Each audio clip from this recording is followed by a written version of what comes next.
Hi, it's Dan Donovan here, publisher and managing editor of Ottawa Life magazine, and welcome to another version of Correct Me If I'm Wrong. This week, we're once again in our offices in downtown Ottawa, not far from Parliament Hill and the Senate, and we're very pleased and privileged this morning to have a well-known Ottawan with us and a national figure, Senator Vern White. Senator White is former chief of the Ottawa Police Service. He's got vast experience in criminal justice matters over the years, was appointed by former Prime Minister Stephen Harper to the Senate, and has continued his work in the legal criminal justice area, focusing on healthcare and some drug issues he's concerned about. So we're pleased to get his perspective this morning. Welcome, Senator White. Thank you very much. I want to start this morning by talking to you about some issues in Ottawa that are of great concern to citizens right now, and in particular the opioid crisis. What do you see? Give us your take on that. What's driving it? What are some of the things we need to do to try to deal with it? Sure. We saw, and I wish this was a quicker answer, but we saw some of these same issues in 2006 in the United States. Opioids blew up in the United States in 2006. As a result, federal legislators brought forward legislation that outlawed the ingredients for fentanyl, for example. Right. And it was fentanyl specifically that blew up.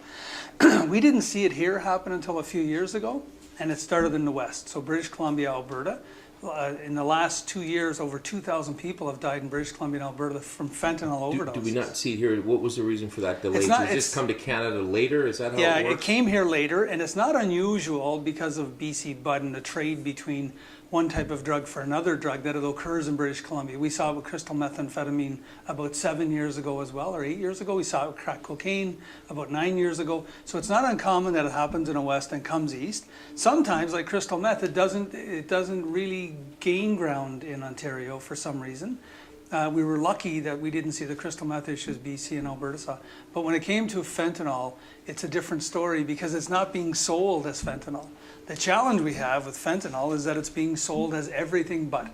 So as an example, and I know that you have seen some of the stories here in Ottawa, but we see them in British Columbia as well. People who think they're buying an oxycodone 80 milligrams for $10 from a street vendor, thinking they're buying a legitimate pharmaceutical drug. It's actually not. It was made in somebody's basement. A guy buys the ingredients online from China. He mixes them in his basement with one of those big paint blenders in a bucket, adds a compound agent that brings it together, puts it in a pill press, and spits out pills that look like Oxy 80s. So somebody who buys it thinks they're buying an Oxy 80, and oh yeah, my dad had that when he tore his ACL, I remember. I'll split it in half, I'll take a half and give my friend half. One guy is fine, he gets a little high, the other guy dies. Because the blending, of course, is not even close. So that's the challenge with fentanyl, is that it's being sold as everything but fentanyl right now. Is the responsibility there in terms of dealing with this, is that a federal issue? Is there something the feds, Minister Goodale can do? Is there something? So I brought legislation forward last May, a private member's bill, to outlaw the 8 ingredients that are found in fentanyl. In other words, it's unlawful to only have the ingredients, like they did in the U.S. in 2006. Now, we should have done that about 3 years ago. What's the status of that? So that bill passed in 6 weeks through the Senate unanimously, and it went to the House. And as it arrived in the House, the minister, Philippot, stepped forward, and because she could regulate it without legislation, and she regulated it. And right now, it's illegal in Canada to possess those ingredients. So, because of the bill that you presented in the Senate, got the unanimous support. Yes. That's good on Philippot, I suppose, Absolutely. to do that. Absolutely. So we've done that now, but. So on the legislative side, there are now things in place that allow people not to have that substance, That's but right. It's still coming in. It's still coming in primarily. It's still coming in primarily because the ingredients are coming in small packages. If you look at the most recent bill, C-37, the opioid bill, it actually has in there that customs agents will be able to open packages smaller than 30 grams. Because the challenge, and I did it while I was sitting in committee, I actually ordered all the ingredients online from China. All I was waiting for, pre-filled the Canada Border Services document for you, and all it was waiting for is my Visa card to send it to me. In 18 minutes it took me to do that. So what happens is China is still shipping those ingredients into Canada. And that's in a powder, so is that in a powder? Yeah, so the 8 ingredients, you order each of the ingredients separately and they come in the mail. If they're less than 30 grams, Canada Border Services couldn't open them. Can they open them now? Well, they will. The bill that's going in, it's in the Senate today, passed the House, it's in the Senate today, and I want to talk about the bill because supervised injection sites are in there as well. The bill has 5 or 6 areas where absolutely are integral to being able to combat drug problem we have in this country, in particular opioids. And one of them is that Canada Border Services will start opening those envelopes. The second piece to it, though, is I believe that the government of Canada, who have talked about the great trade arrangements they want and have with China, have to push the Chinese government. Nothing leaves China without the Chinese government knowing it. We had the same problem in Australia when it comes to the ingredients with crystal methamphetamine.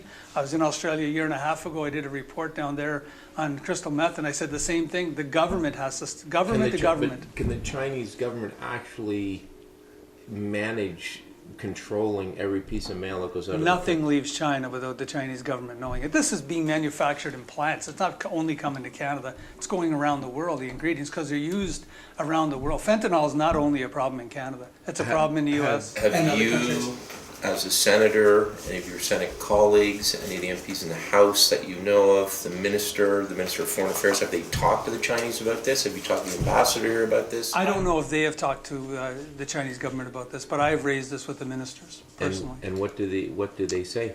Well, I think they acknowledge that it's a problem. And in fact, if you go back about 3 months ago, the RCMP said that they were working on an agreement with the Chinese government to try and reduce the amount of precursors, that's what the ingredients are called, coming to Canada. So I think they're working on it. I think, and maybe they're working as hard as they can. I mean, you've been involved in how government works. Maybe it's as hard as they can. But I'll tell you, with 2,000 people in 2 years, it's not as hard as I think we can. So one may look at this and say, okay, what you're dealing with is the supply side of the issue. You know, the supply, these illegal drugs that kill coming into the country.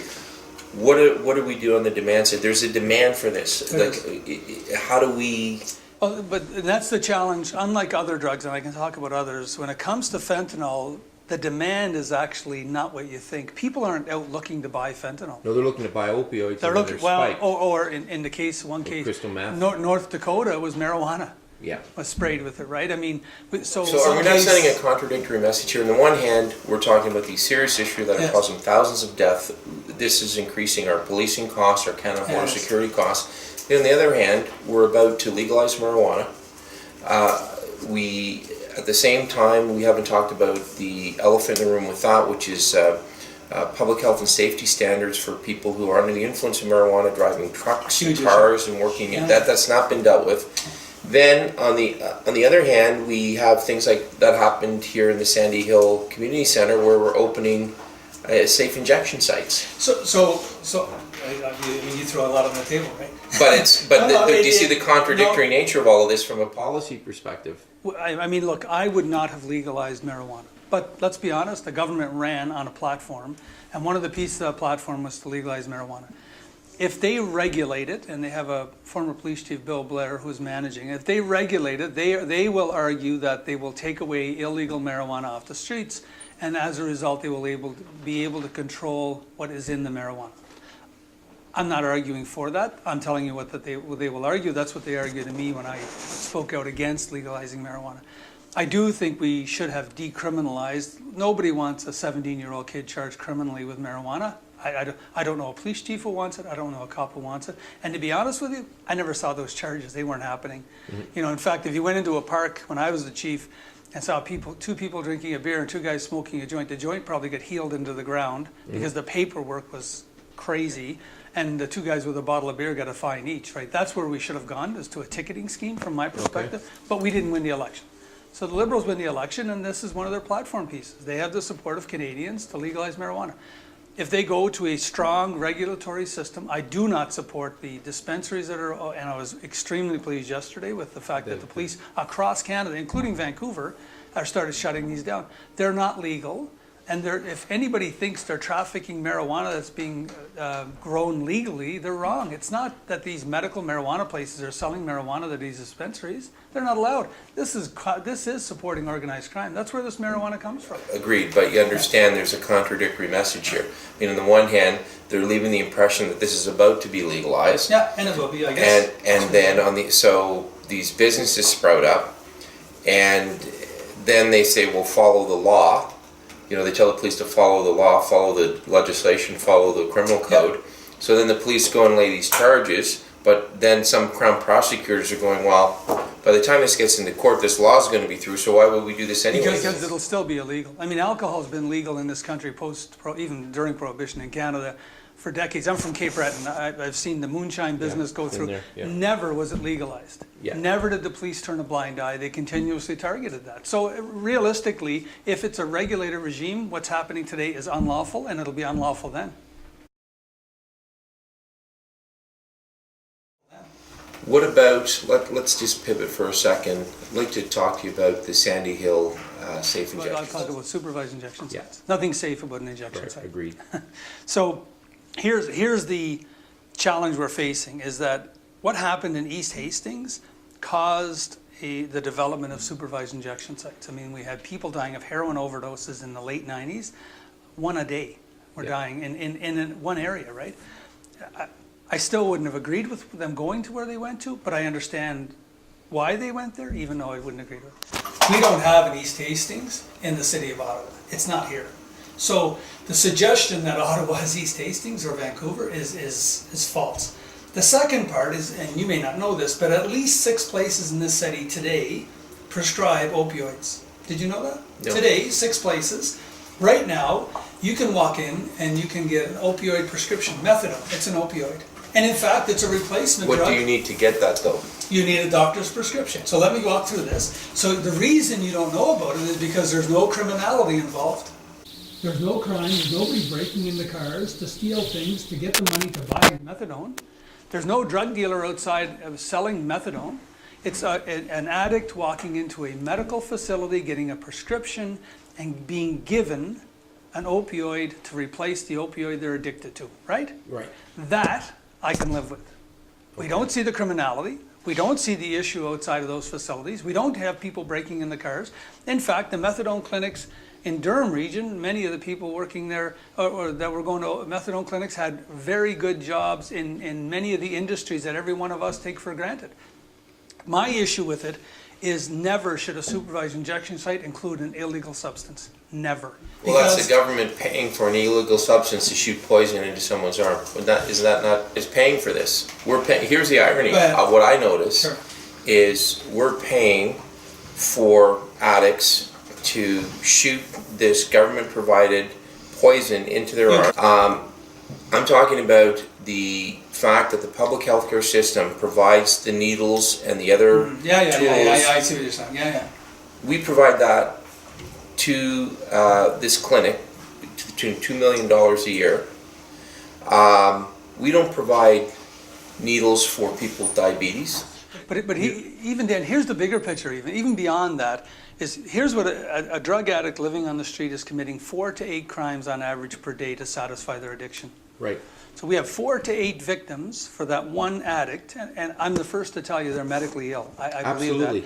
that with 4 to 8 crimes per day, that they then take that money, and sometimes the crimes are prostitution, and Sure. look, they're doing things that many of them don't want to do. No, because they have an addiction. That's it. So then they take that money, and then they go to a drug dealer who's received not a pharmaceutical drug, kerosene, a poison, A poison drug. that's been developed by some a criminal organization who's out to make money. They then give them that money and they take this poison. Then they walk into a medical facility and in front of a medical practitioner, they shoot it into their arms, and if they die, we'll bring them back to life. That's the plan? I got to tell you, that can't be our plan.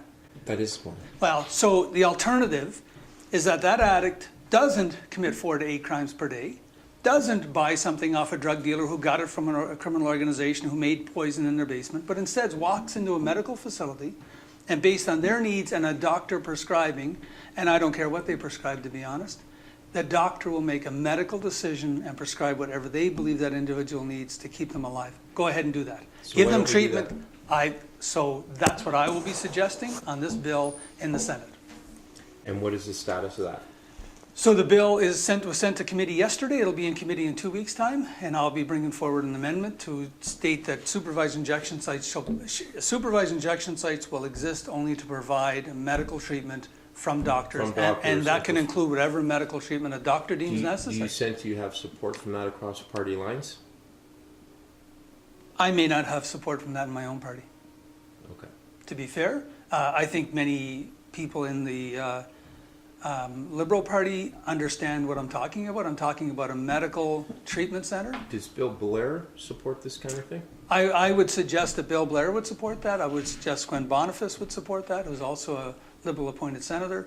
I know for a fact that a retired Deputy Commissioner Ralph Sukar from the RCMP, who oversaw drug investigations for 20 years, supports that. Right. I can tell you the deputy chiefs and chiefs across the country who support that. And in fact, I can tell you that the Canadian Police Association and the President Tom Stamatakis would support that. He will not support, as I don't support, illegal substances being brought into a medical facility shooting their arms, and a lot of it has to do with the safety of the community. I just told you we had 6 places that already provide opioids, and you don't know anything about them, Nope. and nor does anyone else in this city. Most police officers don't even know where they are because there's no criminality attached to them. Well, Senator White, great. We hope to continue the discussion. Thanks for Thank you very coming. much. Appreciate it.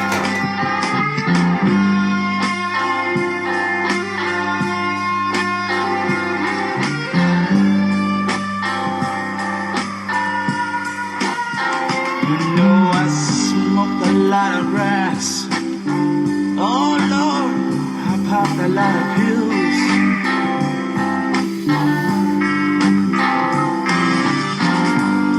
But I've never touched nothing that my spirit could kill. You know I've seen a lot of people walking around with tombstones in their eyes.